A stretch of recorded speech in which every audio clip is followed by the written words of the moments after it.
आज की दुनिया सिर्फ जमीन पर नहीं बदल रही, आसमान और स्पेस तक पहुंच चुकी है। आज जियोपॉलिटिक्स का मतलब है स्पेस, डिफेंस और स्ट्रेटजी को समझना, क्योंकि यहीं से भविष्य की दिशा तय होती है। आर के न्यूज अफेयर्स इन मुद्दों को मुश्किल शब्दों में नहीं, सरल भाषा में समझाता है कि क्या हो रहा है, क्यों हो रहा है और भारत के लिए इसका क्या मतलब है। तो आप जुड़े रहिए आर के न्यूज अफेयर्स से। दोस्तों, आसमान में एक तेज धमाका गूंजा और कुछ ही पलों में इसरो का सबसे भरोसेमंद योद्धा PSLV मलबे में तब्दील हो गया। हिंद महासागर की गहराइयों में भारत के 15 सैटेलाइट और अरबों रुपए के सपने समा गए। PSLV C-62 मिशन के फेल होने की खबरों ने जैसे पूरे देश की धड़कन रोक दी, लेकिन तभी उस जलते मलबे के बीच से एक ऐसी आवाज आई जिसने दुनिया को चौंका दिया। स्पेन का एक छोटा सा कैप्सूल जिंदा बचा था। समुद्र में गिरने से पहले पूरे 190 सेकेंड तक वह सैटेलाइट ID बोलता रहा, मानो मौत के मुंह में खड़ा होकर विज्ञान अपनी आखिरी सांस में भी जीत लिख रहा हो। 28 गुना ज्यादा गुरुत्वाकर्षण, चारों तरफ आग की लपटें, और फिर भी वह तकनीक डटी रही। उस एक छोटे से कैप्सूल ने स्पेस टेक्नोलॉजी के अब तक के कई नियमों को चुनौती दे दी है। समुद्र में गिरने से पहले पूरे 190 सेकेंड तक, और यहीं से कहानी ने एक नया मोड़ ले लिया। PSLV की इस हार का बदला अब भारत का बाहुबली लेने वाला है। 2026 में गगनयान और 2027 में चंद्रयान 4 के जरिए भारत अंतरिक्ष में ऐसा इतिहास रचने जा रहा है जिसे देखकर नासा तक सिर झुकाकर सलाम ठोकेगा। 12 जनवरी 2026 की सुबह श्रीहरिकोटा से PSLV C-62 ने उड़ान भरी। सब कुछ सामान्य लग रहा था, लेकिन तीसरे चरण में फिर वही चूक और एक झटके में भारत के 15 सैटेलाइट अंतरिक्ष तक पहुंचने से पहले ही खो गए। मई 2025 के बाद लगातार दूसरी बार PSLV का तीसरी स्टेज फेल हुआ है। वही रॉकेट जिस पर हम आंख मूंद कर भरोसा करते थे, इस बार भी वही कमजोरी सामने आई।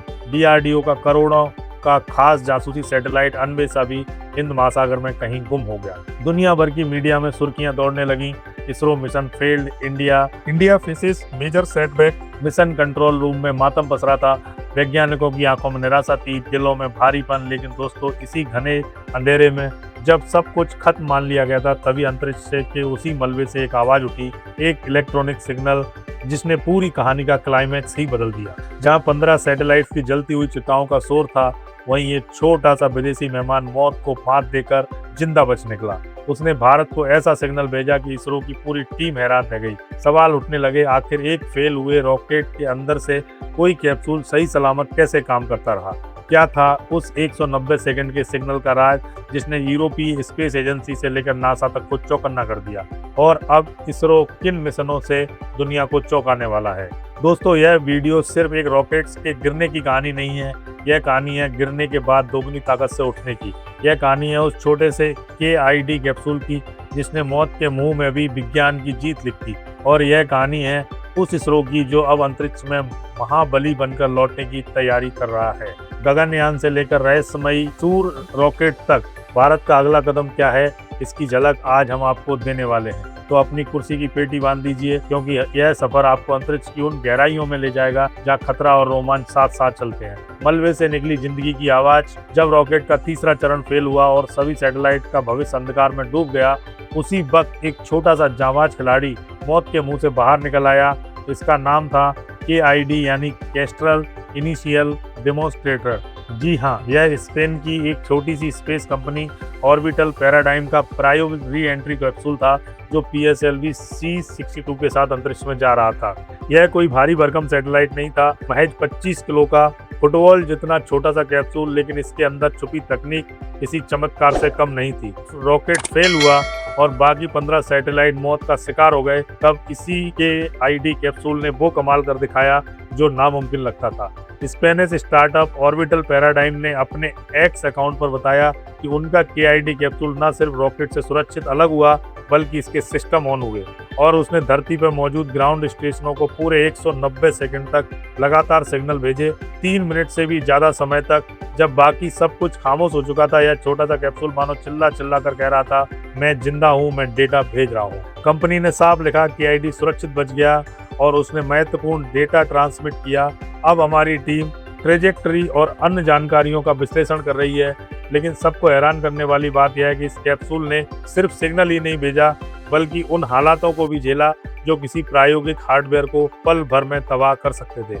28 गुना गुरुत्वाकर्षण और आग की लपटों के बीच जब KID कैप्सूल वायुमंडल में दोबारा दाखिल हुआ, तब उस पर धरती के गुरुत्वाकर्षण से 28 गुना ज्यादा दबाव पड़ा। यह वही ताकत है जो किसी इंसान की हड्डियों को चूर चूर कर दे। ऊपर से हवा के घर्षण से पैदा हुई हजारों डिग्री की गर्मी, लेकिन फिर भी यह कैप्सूल डटा रहा। ऑर्बिटल पैराडाइम ने बताया कि KID को उसके डिजाइन एनवेलप से भी आगे जाकर टेस्ट किया गया और वह कामयाब रहा। इस separation, power on, data transmission सब कुछ री एंट्री के बाद भी सही तरीके से काम करता रहा, भले ही हालात बेकाबू थे। आखिर यह बचा कैसे? दरअसल KID को शुरू से ही री एंट्री के लिए डिजाइन किया गया था। इसमें खास हीट शील्ड थी जो हजारों डिग्री तापमान सह सकती थी। इसकी बॉडी को इस तरह मजबूत बनाया गया था कि भारी दबाव में भी यह टूटे नहीं। जब PSLV का तीसरा चरण फेल हुआ, तब संभवतः चौथे स्टेज से यह कैप्सूल सुरक्षित अलग हो गया। इसरो के चेयरमैन B नारायण ने भी माना कि तीसरे चरण में गड़बड़ी के कारण फ्लाइट पथ में विचलन आया, लेकिन KID का सेपरेशन सिस्टम काम कर गया। अलग होते ही इसके ऑनबोर्ड कंप्यूटर एक्टिव हो गए। सेंसर ने हर सेकंड का डेटा रिकॉर्ड किया, तापमान, दबाव, गति, दिशा और सब कुछ। और सबसे अहम बात, इसका ट्रांसमीटर लगातार धरती को सिग्नल भेजता रहा। ये 190 सेकंड का डेटा आज वैज्ञानिकों के लिए किसी सोने की खदान से कम नहीं। और यहीं से उठता है अगला बड़ा सवाल, क्या इस कामयाबी में इसरो की तकनीक की भी अहम भूमिका रही है? इसरो ने भले ही अभी आधिकारिक रूप से पुष्टि न की हो, लेकिन इतना तय है कि इसरो का सेपरेशन सिस्टम इतना मजबूत था कि रॉकेट के फेल होने के बावजूद इस छोटे से कैप्सूल को जिंदगी का मौका मिल गया। इसका सीधा मतलब है कि PSLV का पेलोड इस सेपरेशन मैकेनिज्म आखिर तक काम करता रहा। भले ही रॉकेट सही ऑर्बिट तक नहीं पहुंच पाया, लेकिन उसने सैटेलाइट को अलग करने की पूरी कोशिश की और यही वह एक पल था जिसने KID की जिंदगी की खिड़की खोलने का मौका दे दिया। हार के बीच भी सिस्टम ने अपना फर्ज निभाया और विज्ञान ने वहां से जीत की एक नई लकीर खींच दी। ऑर्बिटल पैराडाइम ने साफ शब्दों में कहा कि हमने लॉन्च के 5 में से 4 अहम माइलस्टोन हासिल कर लिए हैं। प्रोफाइल भले ही ऑफ नॉमिनल रही हो, ग्राहकों तक पूरा डेटा न पहुंच पाने की वजह से इसे पूर्ण सफलता नहीं कहा जा सकता, लेकिन इस असामान्य हालात में जो डेटा मिला है वह इंजीनियरों के लिए किसी खजाने से कम नहीं है, क्योंकि आमतौर पर ऐसी भयावह परिस्थितियों में सिस्टम खामोश हो जाते हैं, डेटा मिलना तो दूर की बात होती है। इसी भरोसे के साथ कंपनी ने यह भी ऐलान किया कि 2027 की शुरुआत में हुआ एक और बड़ा ज्यादा एडवांस डेमोन्स्ट्रेटर लॉन्च करेगी। यानी KID की यह कामयाबी सिर्फ एक प्रयोग नहीं रही, इसने भविष्य की उड़ानों के लिए आत्मविश्वास कई गुना बढ़ा दिया है। तो दोस्तों, यही है वह कहानी जो हमें सिखाती है कि विज्ञान और तकनीक की सबसे बड़ी जीत कई बार हार के मलबे से ही जन्म लेती है। जहां 15 सैटेलाइट हमेशा के लिए खो गए, वहीं एक छोटे से कैप्सूल ने साबित कर दिया कि अगर डिजाइन मजबूत हो, सोच साफ हो और सिस्टम भरोसेमंद हो, तो मौत के मुंह में भी जिंदगी बच सकती है। और यह सिर्फ स्पेन की जीत नहीं, यह पूरी दुनिया की स्पेस टेक्नोलॉजी के लिए एक सबक है। अब नजर डालते हैं उस मिशन पर जो PSLV की इस हार का सबसे दमदार जवाब बनने जा रहा है, गगनयान। दोस्तों, PSLV भले ही इस बार चूक गया हो, लेकिन गगनयान के लिए इस्तेमाल होने वाला LBM-3, जिसे हम प्यार से बाहुबली रॉकेट कहते हैं, पूरी तरह सुरक्षित, ताकतवर और भरोसेमंद है। इसरो 2026 के मार्च-अप्रैल में गगनयान की पहली अनमैन्ड यानी मानव रहित टेस्ट फ्लाइट लॉन्च करने जा रहा है। लेकिन यह उड़ान खाली नहीं होगी, इसमें जाएगी भारत की अपनी बेटी व्योम मित्र। व्योम यानी अंतरिक्ष और मित्र यानी दोस्त, मतलब अंतरिक्ष की दोस्त। व्योम मित्र की कोई साधारण मशीन नहीं है, यह एक ह्यूमनाइड रोबोट है जो दिखती भी इंसान जैसी है और काम भी इंसानों की तरह करती है। इसे खास तौर पर महिला स्वरूप में डिजाइन किया गया है। व्योम मित्र हिंदी और अंग्रेजी दोनों में ही बात कर सकती है, इंसानों को पहचान सकती है और सवालों के जवाब दे सकती है। लेकिन इसका असली काम उससे कहीं ज्यादा गंभीर है। अंतरिक्ष में जाकर उन सभी खतरों का सामना करेगी जिनसे हमारे भविष्य के एस्ट्रोनॉइट्स को गुजरना पड़ सकता है। यह रोबोट सांस लेने का सिमुलेशन करेगी, दिल की धड़कन जैसे वाइब्रेशन को मापेगी, स्पेसक्राफ्ट के अंदर के माहौल को मॉनिटर करेगी और यह समझेगी कि जीरो ग्रेविटी में इंसानी शरीर कैसे रिएक्ट करता है। व्योम मित्र 6 पैनलों को ऑपरेट कर सकती है, एनवायरमेंट कंट्रोल और लाइफ सपोर्ट सिस्टम संभाल सकती है और किसी भी खतरे की स्थिति में चेतावनी दे सकती है। यानी व्योम मित्र एक तरह का ह्यूमन सिमुलेटर है, असली एस्ट्रोनॉट के भेजे जाने से पहले हर चीज को परखने वाला। अगर व्योम मित्र ने धरती पर ऑल इज वेल का सिग्नल भेज दिया तो समझ लीजिए रास्ता साफ है। इसके बाद इसरो G2 और G3 के नाम के 2 और अनमैन्ड मिशन करेगा, जिनमें life support system, crew module की सुरक्षा, कम्युनिकेशन, मिशन, री एंट्री प्रक्रिया और समुद्र में सुरक्षित लैंडिंग सब कुछ टेस्ट किया जाएगा। और फिर आएगा 2027 वह ऐतिहासिक पल जिसका इंतजार 140 करोड़ भारतीयों ने दशकों से किया है। हाँ, वह पल जब भारत के अपने 4 एस्ट्रोनॉट प्रशांत नायर, अंगद प्रताप, अजीत कृष्णन और शुभांशु शुक्ला अपने ही देश में बने रॉकेट में बैठकर अपनी ही धरती से अंतरिक्ष की उड़ान भरेंगे। यह मिशन H1 यानी ह्यूमन फ्लाइट 1 कहलाएगा। रॉकेट करीब 400 किलोमीटर की ऊंचाई तक जाएगा, वहां 3 दिन तक रहेगा और फिर सुरक्षित तरीके से भारत के समुद्री क्षेत्र में उतरेगा। अब तक हम दूसरों की टैक्सियों में अंतरिक्ष जाते रहे हैं, कहीं रूस के सोयूज से, कभी अमेरिका के शटल से, लेकिन इस बार गाड़ी अपनी होगी, ईंधन अपना होगा और ड्राइवर भी अपना होगा। यह मिशन भारत को अमेरिका, रूस और चीन उस एलिट लिस्ट में खड़ा कर देगा जहां हम सीना ठोक कर कह सकेंगे अंतरिक्ष अब हमारा भी घर है। यह सिर्फ तकनीकी छलांग नहीं होगी, यह भारत के महाशक्ति बनने का खुला ऐलान होगा और यही होगा PSLV की हार का सबसे धमाकेदार जवाब। और अगर आपको लगता है कि चंद्रयान 3 की कामयाबी के बाद अब कहानी खत्म हो गई तो रुकिए, पिक्चर अभी बाकी है। इसरो अब चंद्रयान 4 की तैयारी में जुट चुका है। यह कोई साधारण मिशन नहीं बल्कि एवेंजर्स लेवल का खेल है। चंद्रयान 3 ने सिर्फ चांद पर उतरकर इतिहास रचा था, लेकिन चंद्रयान 4 चांद से कीमती सामान वापस लेकर आने वाला है। जी हाँ, इस बार हम सिर्फ उतरेंगे नहीं, घूमेंगे नहीं, बल्कि चांद की मिट्टी खोदकर पत्थरों को समेटकर धरती पर लाएंगे। इसे कहते हैं सैंपल रिटर्न मिशन। और यह काम एक रॉकेट से नहीं होगा, इसके लिए 5 अलग अलग मॉड्यूल एक साथ काम करेंगे, जैसे एक महाभारत, प्रोपल्सन मॉड्यूल लैंडर और एसेंडर चांद को चांद तक पहुंचाएगा, डिसेंडर यानी लैंडर मॉड्यूल चांद की सतह पर उतरेगा और सैंपल कलेक्शन इक्विपमेंट ले जाएगा। एसेंडर मॉड्यूल सैंपल इकट्ठा होने के बाद चांद की सतह से उड़ान भरेगा। इसके बाद ट्रांसफर मॉड्यूल अंतरिक्ष में एसेंडर से सैंपल लेकर उन्हें री एंट्री मॉड्यूल तक पहुंचाएगा और दोनों को धरती की ओर धकेलेगा। आखिर में री एंट्री मॉड्यूल सैंपल के साथ धरती के वायुमंडल में प्रवेश करेगा और सुरक्षित लैंडिंग करेगा। अब जरा इस पूरे नजारे की कल्पना कीजिए, 2 अलग अलग रॉकेट लॉन्च होंगे, एक LVM-3 लैंडर और एसेंडर को लेकर जाएगा, दूसरा ट्रांसफर और री एंट्री मॉड्यूल को। लैंडर चांद पर उतरेगा, उसकी रोबोटिक बाहें जमीन खोदेंगी और 2 से 3 किलो सैंपल इकट्ठा करेंगी, सतह से भी और ड्रिलिंग करके भी। सैंपल को सील किया जाएगा ताकि वह कंटेमिनेशन न हो। फिर सबसे रोमांचक पल, एसेंडर मॉड्यूल चांद की सतह से एक छोटे रॉकेट की तरह लॉन्च होगा। जी हाँ, चांद से लॉन्च। अंतरिक्ष में यह ट्रांसफर मॉड्यूल से डॉक करेगा, 2 सुइयों के टकराने जितनी सटीक प्रक्रिया। सैंपल शिफ्ट होंगे, इंजन फायर होगा और री एंट्री मॉड्यूल धरती की ओर बढ़ेगा। अंत में यह मॉड्यूल वायुमंडल में दाखिल होगा, जहां इसकी हीट शील्ड हजारों डिग्री तापमान झेलेगी और इतिहास एक बार फिर लिखा जाएगा। इसके बाद डिसलेरेशन सिस्टम एक्टिव होगा, पैराशूट खुलेंगे और वह कैप्सूल भारत की धरती पर सुरक्षित उतर जाएगा और उसी पल दुनिया देखेगी चांद की मिट्टी, चांद के राज और भारत की जीत। दोस्तों, यह टेक्नोलॉजी इतनी जटिल है कि आज तक इसे सिर्फ अमेरिका, रूस और चीन ही अंजाम दे पाए हैं। अब भारत 2027-28 के बीच इस मिशन को लॉन्च करने की तैयारी में है। जरा सोचिए उस पल को जब भारत का रोवर चांद की मिट्टी मुट्ठी में भरकर वापस धरती पर लाएगा और हमारे वैज्ञानिक उस मिट्टी को अपनी लैब में खोलेंगे। उस मिट्टी में छिपे सवाल सिर्फ विज्ञान के नहीं होंगे बल्कि मानव सभ्यता के भविष्य से जुड़े होंगे। इसलिए इसरो एक खास नई सुविधा तैयार कर रहा है, जहां इन चंद्र सैंपल्स को पूरी तरह कंटेमिनेशन से बचा कर रखा जाएगा, क्योंकि उसी मिट्टी में छिपा हो सकता है यह राज। क्या चांद पर कभी पानी था? क्या वहाँ कभी जीवन की संभावना रही है? और क्या वहाँ हीलियम-3 जैसा वह दुर्लभ ईंधन मौजूद है जो आने वाले समय में पूरी दुनिया की ऊर्जा जरूरतों को हमेशा के लिए बदल सकता है? अगर ऐसा हुआ तो यह मिशन सिर्फ PSLV की हार का जवाब नहीं होगा, यह इतिहास की दिशा को मोड़ देगा। लेकिन दोस्तों, कहानी यहीं खत्म नहीं होती। इसरो जानता है कि भविष्य सिर्फ मिशन जीतने का नहीं बल्कि पूरे स्पेस मार्केट पर पकड़ बनाने का है, और इसके लिए पुराने हथियार काफी नहीं है।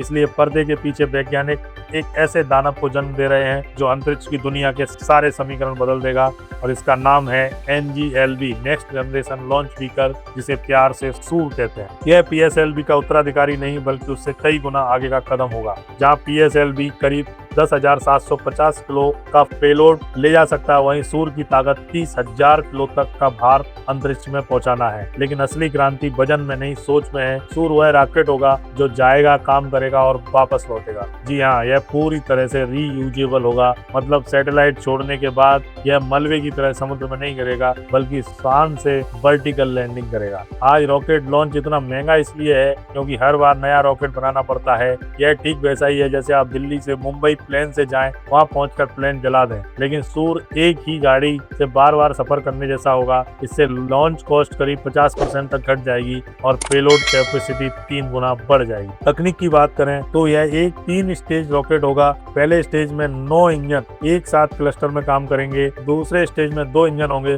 सबसे अहम बात, पहले स्टेज को रिकवर किया जाएगा और दोबारा इस्तेमाल किया जाएगा। इसरो अब पुराने फ्यूल सिस्टम को छोड़कर आधुनिक लिक्विड ऑक्सीजन और मीथेन इंजन की ओर आगे बढ़ चुका है। मीथेन यानी LCH कम प्रदूषण, ज्यादा ताकत और ग्रीन प्रोपल्सन की दिशा में बड़ा कदम। अगर आंकड़ों में देखें तो सूर्य की क्षमता लो अर्थ ऑर्बिट में रिकवरी के साथ 14.8 टन और बिना रिकवरी 23.4 टन होगी। जियो सिंक्रोनस ट्रांसफर ऑर्बिट में यह 5.5 टन रिकवरी के साथ और 9.6 टन बिना रिकवरी ले जाने में सक्षम होगा। यानी यह रॉकेट सिर्फ ताकतवर नहीं बल्कि गेम चेंजर है। सितंबर 2024 में केंद्र सरकार ने NGLV के विकास को मंजूरी दे दी और हजारों करोड़ का बजट पास किया गया। खास बात यह है कि इसरो ने अब इस इंडस्ट्री लेड डेवलपमेंट मॉडल को अपनाया है। यानी अब सिर्फ इसरो नहीं बल्कि भारत की निजी कंपनियां भी इस रॉकेट को बनाने में भागीदार होंगी। यही सूर्य भविष्य में भारतीय अंतरिक्ष स्टेशन के भारी भरकम हिस्सों को ऊपर ले जाएगा और 2040 तक चांद पर इंसान को उतारने के मिशन में इसकी अहम भूमिका होगी। जिस दिन सूर्य ने पहली उड़ान भरी उस दिन कमर्शियल स्पेस मार्केट में भारत धाक जम जाएगी। दुनिया के छोटे बड़े देश अपने सैटेलाइट लॉन्च करने के लिए SpaceX की नहीं बल्कि इसरो के दरवाजे लाइन लगाएंगे, क्योंकि भारत वही काम सस्ते, भरोसेमंद और टिकाऊ तरीके से करेगा। यही है भारत का असली विजन, सिर्फ भागीदारी नहीं, नेतृत्व। और इन सब तैयारियों की अंतिम मंजिल है आसमान में अपना खुद का पता, यानी भारतीय अंतरिक्ष स्टेशन बेस। आज अंतरिक्ष में या तो इंटरनेशनल स्पेस स्टेशन है या चीन का स्टेशन। भारत वहाँ कभी कभार एक मेहमान की तरह पहुँचता है, लेकिन इसरो ने ठान लिया है कि अब किराएदार बनकर नहीं, अपना महल बनाना है। 2028 से इसकी शुरुआत होगी और 2035 तक यह स्टेशन पूरी तरह तैयार होगा। स्वस का पूरा कॉन्फ़िगरेशन तैयार हो चुका है। नेशनल रिव्यू कमेटी से मंजूरी मिल चुकी है और सितंबर 2024 में बेस 01 के विकास और लॉन्च को भी हरी झंडी मिल गई है। पहला मॉड्यूल 2028 में लॉन्च होगा, जिसमें डॉकिंग पोर्ट, सोलर पैनल और पावर सिस्टम होंगे। इसके बाद एक एक करके बाकी मॉड्यूल भेजे जाएंगे, जैसे अंतरिक्ष में लेगो के टुकड़े जोड़े जाते हैं। 2035 तक यह स्टेशन 4000 किलोमीटर की ऊंचाई पर धरती का चक्कर लगाएगा। इसमें एस्ट्रोनॉट्स के रहने की जगह होगी, अत्याधुनिक लैब होंगी और जहां माइक्रो ग्रेविटी में रिसर्च की जाएगी। नई दवाइयां, नए मटेरियल्स, पृथ्वी की निगरानी और अंतरिक्ष मौसम का अध्ययन और डीप स्पेस मिशनों की तैयारी, सब कुछ यही होगा। इसके लिए बजट भी बढ़ाकर 20,193 करोड़ रुपए कर दिया गया है। बेंगलुरु के UR राव सैटेलाइट सेंटर में इलेक्ट्रॉनिक्स तैयार हो रहे हैं और विक्रम साराभाई स्पेस सेंटर में हार्डवेयर बन रहा है। अब जरा उस तस्वीर की कल्पना कीजिए कि अंतरिक्ष के गुप्त अंधेरे में चमकता एक स्टेशन पर तिरंगा लहरा रहा हो और अंदर हिंदी में कमांड दी जा रही हो। और दोस्तों, इसरो की उड़ान यही नहीं रुकती। 2028 में भारत शुक्र ग्रह के लिए भी उड़ान भरेगा शुक्रयान 1 या वीनस ऑर्बिटर मिशन। शुक्र जिसे धरती की बहन कहा जाता है, लेकिन जो सौर मंडल का सबसे गर्म और रहस्यमय ग्रह है। शीशा पिघला देने वाली गर्मी, सल्फ्यूरिक एसिड के बादल और इन्हीं खतरों के बीच भारत विज्ञान की रोशनी लेकर पहुंचेगा। शुक्रयान 1 का वजन करीब 2500 किलो होगा और इसे GSLV Mk2 से लॉन्च किया जाएगा। इसका लक्ष्य होगा शुक्र की सतह के नीचे झांकना और उसके भूगर्भीय इतिहास को समझना, वायुमंडल की धूल और सौर विकिरण के प्रभावों का अध्ययन करना। नवंबर 2024 में इस मिशन को मंजूरी मिल चुकी है और अक्टूबर 2025 में इसरो ने इस पर नेशनल साइंस मीट भी आयोजित की थी। इसके अलावा मंगल, चंद्रयान 5 और अन्य कई महत्वाकांक्षी मिशनों को भी हरी झंडी मिल चुकी है। भारत 2040 तक चांद पर इंसान उतारने के लक्ष्य पर आगे बढ़ रहा है। यह सब मिलकर भारत को अंतरिक्ष की महाशक्ति बनाने की नींव रख रहे हैं। तो दोस्तों, 12 जनवरी की वह सुबह भले ही दर्द दे गई हो, लेकिन उसने हमारे इरादों को और मजबूत कर दिया है। 15 सैटेलाइट का खोना एक झटका था, लेकिन 190 सेकंड तक रहने वाला KID सिग्नल हमें यह सिखा गया, तकनीक फेल हो सकती है, सिस्टम चूक सकता है, लेकिन भारतीय वैज्ञानिकों का हौसला कभी फेल नहीं होता। यह हार नहीं थी, यह बस एक शुरुआत थी। जय हिंद, वंदे मातरम।